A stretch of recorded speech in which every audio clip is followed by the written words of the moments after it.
Querido, abra sua Bíblia em 1 Samuel, capítulo 3. Capítulo 3. Eu vou estar lendo do 1 ao 14. Livro de 1 Samuel, capítulo 3.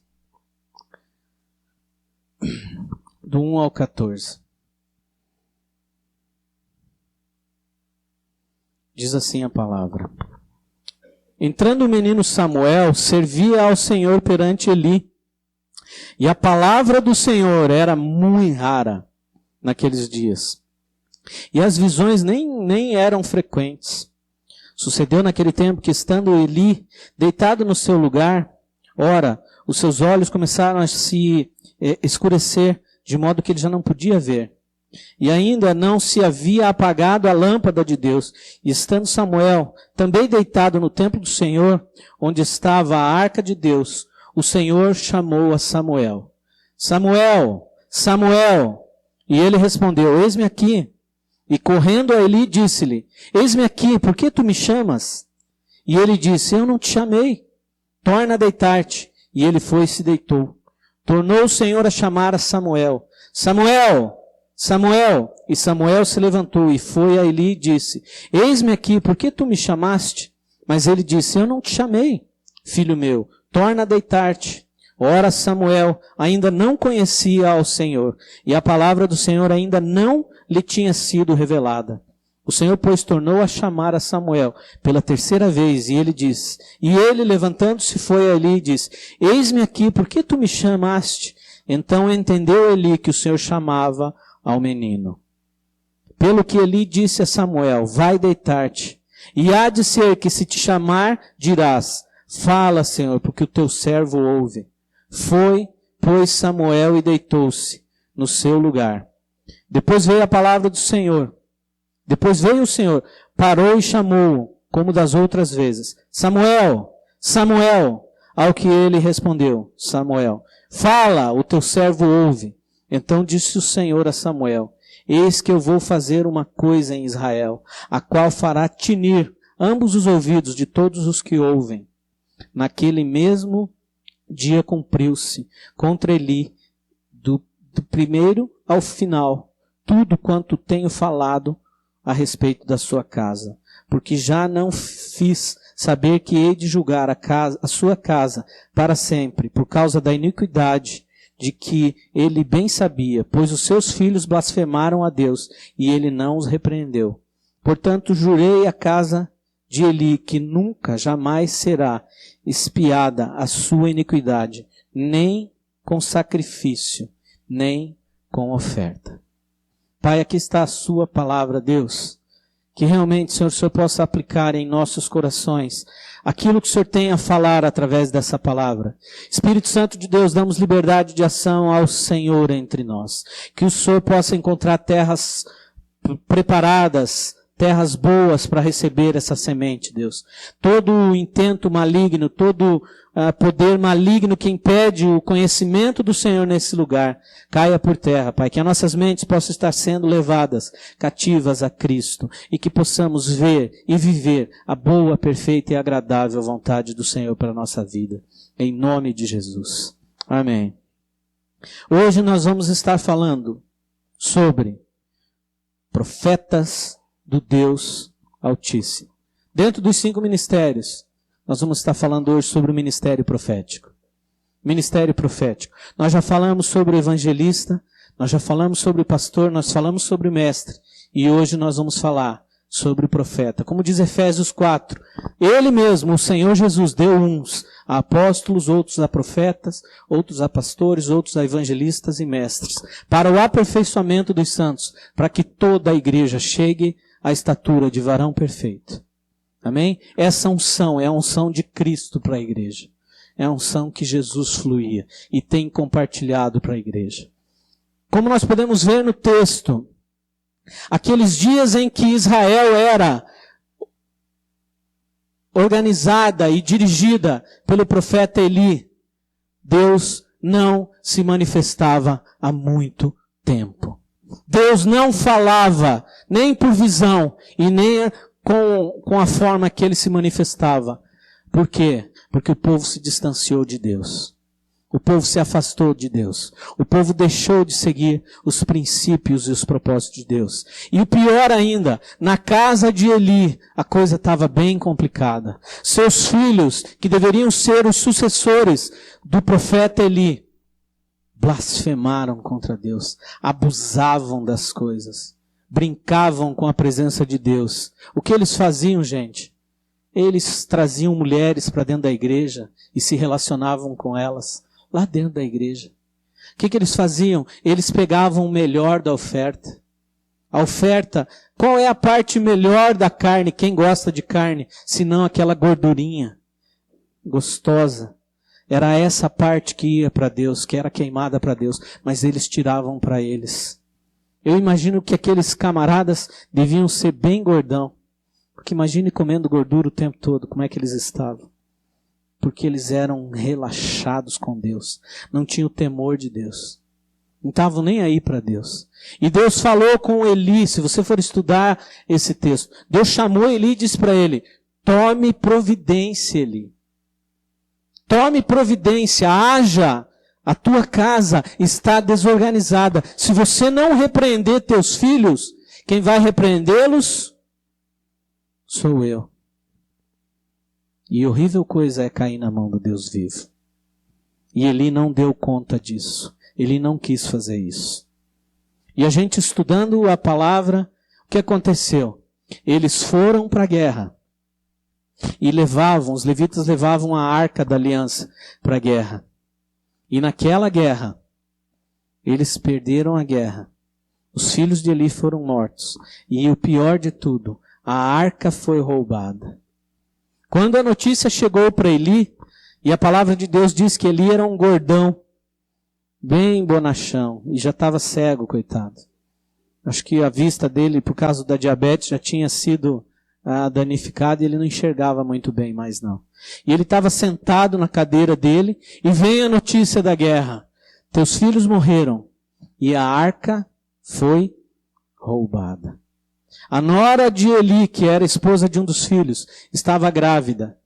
E no momento que soube da notícia, deu à luz a um filho antes da hora. E o nome do filho foi Icabote. Que quer dizer o quê? A presença de Deus se foi.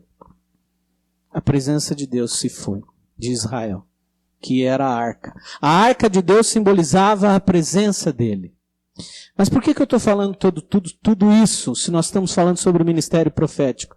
Porque eu quero falar para você das marcas do ministério profético. As marcas do ministério profético.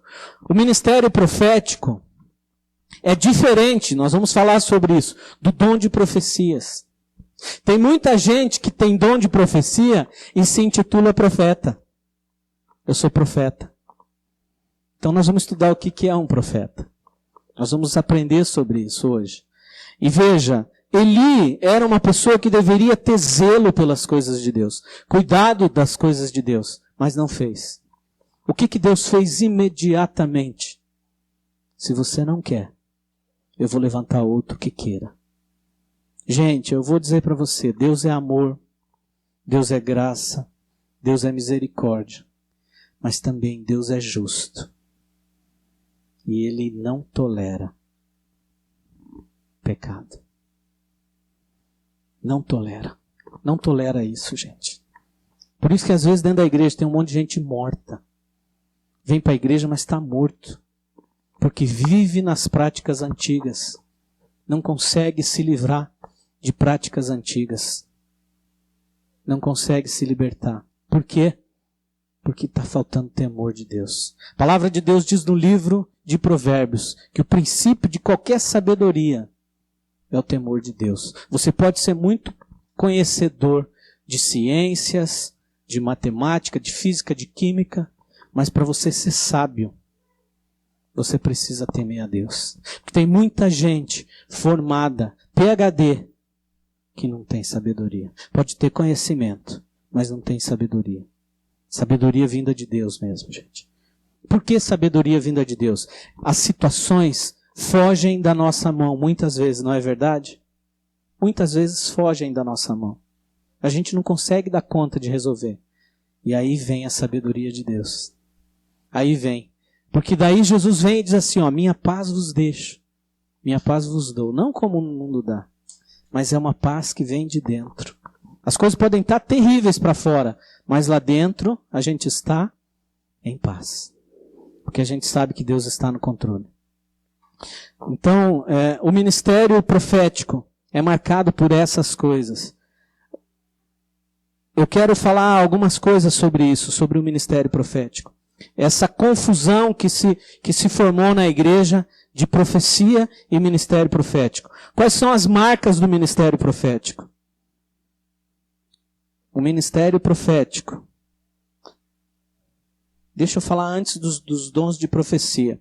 Os dons de profecia são dons do Espírito Santo. São seus? São do Espírito Santo. E Ele dá para quem Ele quiser. A palavra de Deus em Joel diz que Ele derramaria o Espírito sobre toda a... Ou seja, você não precisa ser muito espiritual para receber o Espírito Santo, não. Tem muita gente que se acha mais do que o outro porque ora em línguas. Eu oro em língua, então eu sou mais santo que você. Gente, às vezes não. Às vezes eu não oro em língua, eu tenho mais santidade que você. Por quê? Porque a santidade é de dentro para fora, e não de fora para dentro. Então, esse dom de profecia é do Espírito Santo e não meu. E Deus dá a quem Ele quer. Quem Ele quer. Então essa é a primeira diferença. Deus dá aos homens como Ele quer. Às vezes eu nem tenho esse dom de profecia, mas nós começamos a nos mover diante de Deus, e a presença de Deus é tão forte que eu começo a profetizar. Não é verdade? Não é verdade isso? Quem já viveu isso na sua vida? Às vezes está num momento de Deus e tal, naquela unção, e começa a profetizar. Quem já viveu isso? Denis, só nós dois, né? Nós três, né, Wilton? Amém. Mas glória a Deus, né? Se você não experimentou isso ainda, eu te desafio a experimentar. É maravilhoso. É maravilhoso. É maravilhoso. Então, o Espírito Santo que detém o dom da profecia. A profecia deve ter respaldo na palavra de Deus. Toda profecia deve ser julgada com a palavra de Deus. Nós criamos um povo místico dentro da igreja. Sabe aqueles irmãos que vão atrás do horóscopo gospel, que passa a ser a profecia para muita gente? Tem gente que vem para a igreja só para ouvir profecia. Tem gente atrás de profeta para ouvir profecia. Gente, eu sei, eu vivi isso na minha vida. Quando eu era batista, bem batistão assim, tradicionalzão, nós refutávamos isso, nós negávamos isso. Mas Deus nos chamou para um despertar. Deus nos chamou para algo mais. E nós começamos a renovar a nossa vida, e renovar, e conhecemos o movimento pentecostal. E a gente se apaixona por isso. E eu acho tão interessante que quando a gente conhece essas coisas, a gente fica deslumbrado. E daí começa a correr atrás de tudo. Falou que lá na casa do Joãozinho ia ter uma irmã do coque, do reteté, profetizando aonde eu ia? Lá na casa do Joãozinho, para ouvir o que a irmã tinha para me dizer. Engraçado que às vezes é só coisa boa, né? Eis que te digo, varão valoroso. Mistério de Deus, você é uma bênção. Engraçado que às vezes quando vem a palavra para cortar mesmo, essa mulher não é de Deus. Essa revelação não vem de Deus, não. Porque nós somos místicos. Gente, a fé serve para quê? Para a gente confiar e acreditar que as coisas vão acontecer. Por que nós corremos atrás de profecia? Porque nós temos medo do futuro. Inseguros. E o pior, não é pio, não crê, não tem fé. Aí precisa se basear nessas coisas. E eu fico vendo, vai ter lá no monte um reteté do fulano de tal. Tá lá o irmão querendo ouvir. Misticismo, gospel. Misticismo. E o pastor vem para a igreja, e se ele não profetizar, o culto hoje foi muito morno. Deus não falou, ixi, hoje. Então isso é uma confusão que aconteceu no meio da igreja. Gente querendo ser bajulado por palavra profética. E olha, gente, cuidado com isso. Abre seus olhos. Abre seus olhos. E a terceira marca da profecia. Sempre, gente, sempre que vem uma palavra de profecia, ela tem um propósito dado por Deus. Tem um propósito. E eu vou elencar 3 aqui. O primeiro é um livramento. Deus está querendo livrar você de alguma coisa. Deus está querendo livrar você de algo ruim. Então é a primeira coisa que a palavra profética vem. A segunda coisa, ela vai despertar no seu coração a necessidade de um arrependimento. Se arrependa. Para você receber esse livramento, você precisa se arrepender para desfrutar da graça e do livramento. E a terceira coisa é para conserto. Conserta as coisas que estão precisando ser consertadas. Arruma a casa. Isso que é o propósito de uma palavra profética. Se for diferente disso, gente, julgue ela na palavra. Não é para você julgar o irmão, não. Se sentar no lugar do diabo e julgar o irmão, não é isso. Mas julgue na palavra profética que você recebeu. Porque hoje em dia, criou-se uma igreja mística, vou dizer isso de novo, que corre atrás dessas coisas. Eu fiz isso muitas vezes, mas eu conheci a Deus verdadeiramente e me arrependi e parei com isso. E falei para Deus, Deus, se o Senhor quer falar comigo, o Senhor vai me achar na multidão e vai me chamar e vai falar comigo. Eu não vou mais correr atrás. Não vou correr atrás. Então tem gente que tem um dom dado por Deus de profecia e se intitula profeta. Eu sou profeta, porque eu tenho o dom de profecia. Eu quero dizer para você, se você pensa assim, está enganado.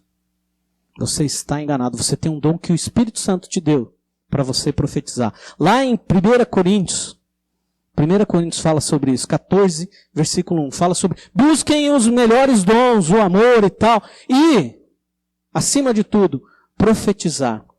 Por quê? Porque a profecia é a palavra de Deus se cumprindo entre nós. Então você não é profeta, você não sabe o que é profeta. Então hoje você vai saber. Se você não sabia, hoje você vai saber. Qual é a diferença então de alguém que tem o dom de profecia para o profeta, ofício, ministério dado por Deus? Qual é a diferença? A primeira diferença, o dom de profecia é Deus dando para o homem. O ministério profético é o homem se dando para Deus. Começa aí a diferença. É o homem se entregando para Deus. Vamos olhar para a vida de Samuel, aquele menino. Ana era uma mãe que ainda não tinha filhos, mas no espírito dela ela já era mãe. E ela ia todos os anos oferecer sacrifício e pedia a Deus um filho. Pedia a Deus um filho. E um dia ela estava orando na casa de Deus, mas ela estava tão abatida que ela só mexia os lábios e não falava nada, e só chorava. O Eli, como tinha uma visão distorcida do reino de Deus, era um profeta que estava longe da visão de Deus. Isso pode acontecer, gente? Sim, pode. O profeta às vezes pode sair do caminho, pode fugir da verdade e ser um profeta fora do propósito. E Eli estava assim. E ele olhou para aquela mulher e disse assim, até quando você vai vir na igreja bêbada? Ela falou, se o senhor conhecesse o meu coração e soubesse a dor que eu estou sentindo, o senhor não me chamava de bêbada. Porque eu tenho pedido a Deus um filho, com toda a força da minha alma, e não tenho conseguido. Gente, mesmo propósito, mesmo profeta, estando fora Deus honra a palavra dele, não a palavra do profeta. A palavra dele. O que Eli falou para ela? Que Deus cumpra o desejo do seu coração. O que aconteceu com aquela mulher 1 ano depois? Estava com Samuel nos braços. Estava com Samuel nos braços. Esse é o peso de uma palavra profética. Uma palavra profética é um decreto. É um decreto diante de Deus. Então, se você tem chamado para o ministério profético, cuide da sua boca. Cuide do que você fala. Cuidado. Às vezes você está amaldiçoando o teu irmão, falando mal do seu irmão, e você tem chamado profético. Cuidado. Sonde o seu coração e os seus lábios. Cuidado. Então essa é a primeira marca. É o homem se dar a Deus. No tempo oportuno, aquela mãe entregou Samuel no templo como ela tinha prometido. Porque o sonho dela era ter um filho. Mas o sonho de Deus era ter um profeta segundo o coração dele. O sonho de Deus se juntou com o sonho daquela mulher. E Deus colocou Samuel como o maior profeta de Israel. Todas as palavras que ele liberou, todas se cumpriram. Nenhuma foi em vão. Samuel ungiu os 2 primeiros reis de Israel. E o segundo rei de Israel, que foi o mais importante da história de Israel, que se chamava Davi. Então essa é a importância do ministério profético. Essa é a importância do ministério profético. E Samuel viveu na casa de Deus. E ele era um menino. E tem esse episódio que a gente leu. Deus chama Samuel. Samuel. Samuel. Samuel vai para Eli, porque ele não conhecia Deus, a voz de Deus. Essa é uma questão que a gente precisa aprender. O nosso líder pode nos projetar para o nosso chamado. O nosso líder pode nos pôr no propósito. Honre teu líder, querido. Ame teu discipulador. Ele pode às vezes te dar umas reguadas. Pode doer essas reguadinhas aí, né? Mas ame isso. Porque isso é para pôr você exatamente no propósito. Exatamente no propósito. E era isso. Era isso a segunda questão da vida do profeta. Conduzir o povo espiritualmente à presença de Deus. Fazer o povo voltar-se a Deus. Esse é o chamado do profeta. O ministério profético. É chorar pelo pecado do povo. É pedir a Deus misericórdia pelo pecado do povo. É fazer com que o povo volte para a palavra de Deus. Volte para os princípios. Volte a andar no caminho de Deus. Essa é uma marca fortíssima do ministério profético. Fortíssima. Chamar o povo para o arrependimento. Às vezes o profeta é mal interpretado, porque eles dizem que o profeta é uma pessoa má, uma pessoa ruim. O profeta é sanguinário. Gente, eu vou dizer para você, o profeta é uma bênção quando a gente ouve e dá crédito para o que ele fala. Dá crédito. Nós estamos tendo no período da manhã aqui na igreja uma escola de profetas. Uma escola de profetas. Nós estamos tendo curso para libertadores. Como é que é o nome, Marina? Vem aqui dizer o nome do projeto. Venha. Preparando e equipando libertadores. Como diz ela, PEL. Preparando e equipando libertadores. É uma escola profética. E quem tem sido usado por Deus aqui para ser bênção, e quem tem levantado o ministério profético dentro dessa casa, é a pastora Marlene. Deus tem usado ela para fazer isso. Chamando o povo para arrependimento. Chamando o povo para a cura verdadeira. Para que possamos sair e curar outros. Não se preocupe, você que não está fazendo esse curso. Nós vamos fazer para toda a igreja esse curso. Todo mundo vai poder participar. Nós vamos dar oportunidade para todo mundo passar por esse curso. Porque é extremamente importante a igreja ser tocada pelo ministério profético. É fundamental. Porque senão as coisas ficam fora do eixo às vezes. E o profeta vai trazer para o eixo. É interessante isso. Se nós formos ver a vida de um profeta, ele pode, rapidinho, sair do propósito. Rapidinho. Vamos lembrar de um profeta chamado Balaão. Balaão era um profeta. Mas o que aconteceu com ele? Ele se corrompeu pelo dinheiro. A oferta que o rei tinha feito para ele era boa. Gente, até a mula precisou falar com ele. E ele não deu ouvido. Ele não deu ouvido. Porque a cegueira dele era tão... A obstinação, essa é a palavra. Era tão forte que ele tinha que fazer aquilo. Achar brecha no meio do povo de Israel. Sendo que o ministério profético é para fazer o quê? Fechar as brechas. É o contrário. Então veja, é muito fácil, muito simples e muito rápido para o profeta sair do propósito e entrar num espírito de engano. Muito fácil. Porque eles caminham muito perto. Muito perto. A manipulação, o engano, a mentira são marcas que podem estar sendo notadas em um profeta que se desviou. Manipulação. O que acontece? Começa a liberar a palavra favorável a si próprio. Começa a pedir coisas que, opa, isso não está batendo, isso não está legal.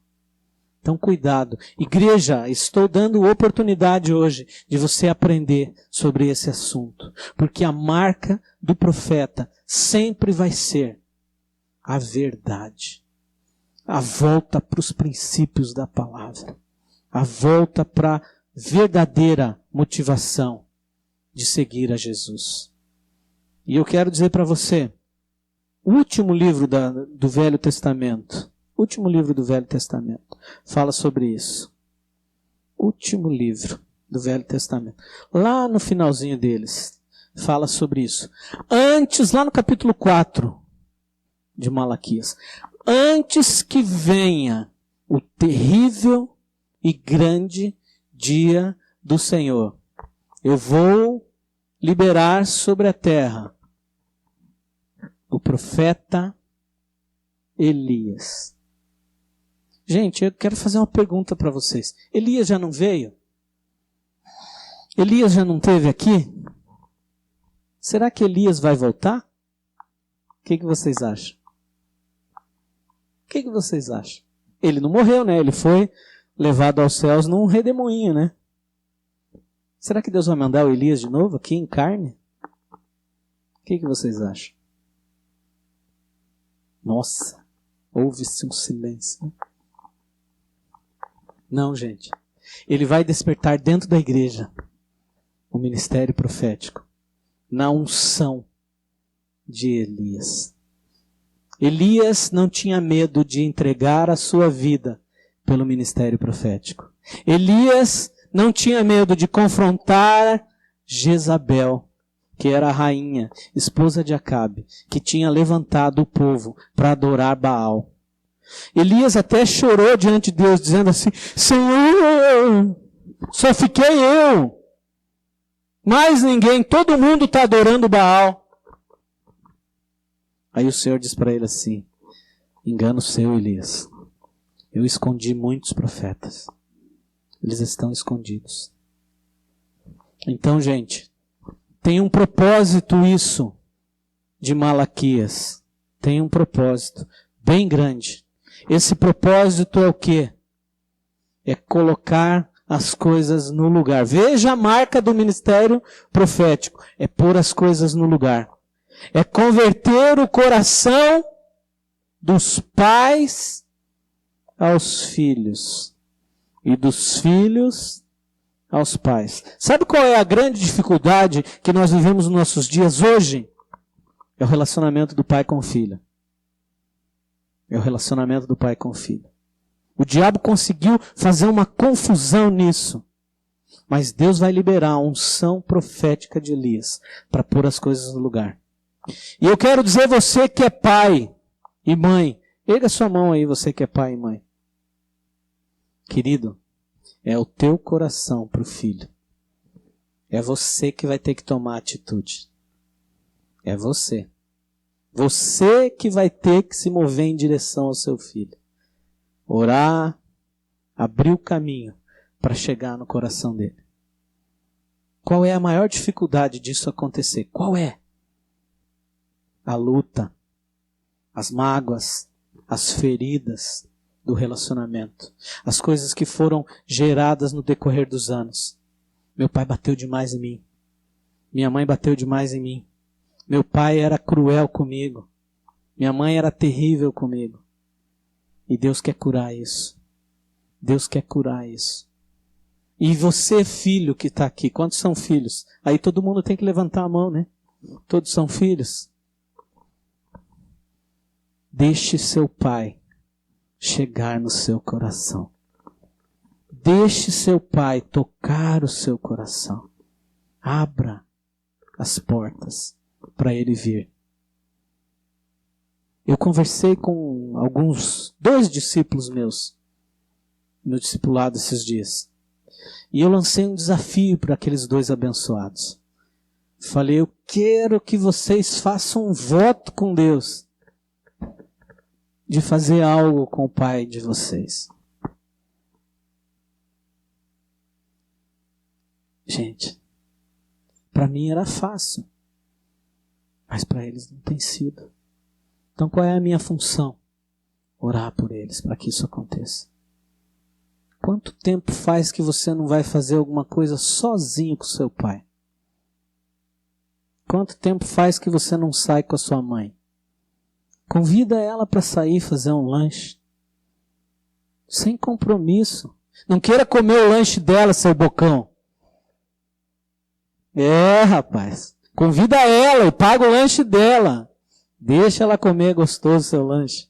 Porque a mãe é assim. Ai, eu vou dar meu lanche para você. Não! Deixa ela escolher ainda o que ela quer. Ela gosta de comer petit gâteau? Paga o petit gâteau para tua mãe, rapaz. Deixa de ser muquirana. Guarda um dinheiro um dia que você vai comer pizza com teus amigos para fazer um lanche com eles. E converse com ele. Desenvolva amizade com seu pai, com a sua mãe. Sabe por quê? Eles têm a chave da bênção da sua vida nas mãos. Eles têm. Pai, não usurpe seu filho, como diz a palavra. Não desonre o teu filho. Não descubra a nudez do teu filho. Tem muita mãe que é engraçadinha. Chega alguém em casa, ela começa a contar os defeitos do filho. Ah, mas o meu filho, você não sabe. Fez isso, isso, isso e aquilo. Pelo amor de Deus, mulher. Cubra a nudez do seu filho. Não fale os problemas e os defeitos dele. Vele. Cubra. Mas daí é uma beleza, né? Todo mundo fica sabendo. Todo mundo fica sabendo dos defeitos seus. Gente, isso é horrível. Horrível. A família é um lugar de proteção, de cuidado, de atenção. E quando isso não está acontecendo, tem coisa errada. É porque o ministério profético não tem tocado o teu coração como deveria. E você não tem dado crédito. Às vezes, não é nem o ministério profético que está errado. É você que não tem aberto seu coração para receber essa semente e mudar a sua vida. Tomar uma decisão de ser diferente. Não adianta a gente ouvir e não pôr em prática. Vai ser um tremendo de um cabeção. Ouviu, tá com a cabeça desse tamanho. Mas não pratica nada. E ainda tem coragem de vir aqui e dizer, eu sou um profeta de Deus. Vou dizer para você, se você vivesse no tempo do Velho Testamento com Moisés, quando o profeta colocava a estola sacerdotal e colocava a testeira, na testeira estava escrito, santidade ao Senhor. E se ele entrasse para oferecer sacrifício e tivesse um pecado sequer, havia uma cordinha que era amarrada na cintura dele. E na barra da estola tinha uns sinos. Que se o sino começasse a parar de bater, podia puxar a corda, meu amigo. Porque tinha pecado. E foi consumido na presença de Deus. Não brinque. Não brinque. Não abuse. Não abuse de Deus. Ah, mas nós estamos no tempo da graça. Isso pode virar uma desgraça para você. Isso pode ser a ruína da tua vida, porque você vai estar morrendo dia após dia. A palavra de Deus, no livro que nós vamos ler hoje da ceia, fala sobre isso. Porque muitos não discernem o corpo de Jesus, estão dormindo.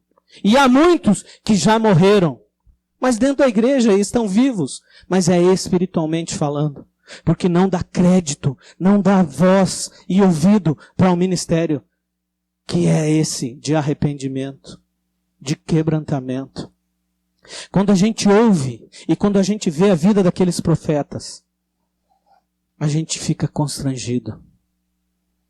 Então Deus ia liberar o profeta, a unção de Elias entre nós. E essa unção está entre nós hoje. É dia de conserto. É dia de conserto. Se tem algo para você falar para o seu pai, fale com amor. Mas mais do que tudo, antes de você falar qualquer coisa, primeira coisa que você vai dizer: eu amo você.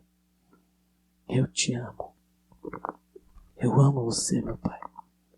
Apesar de todas as nossas dificuldades, eu te amo.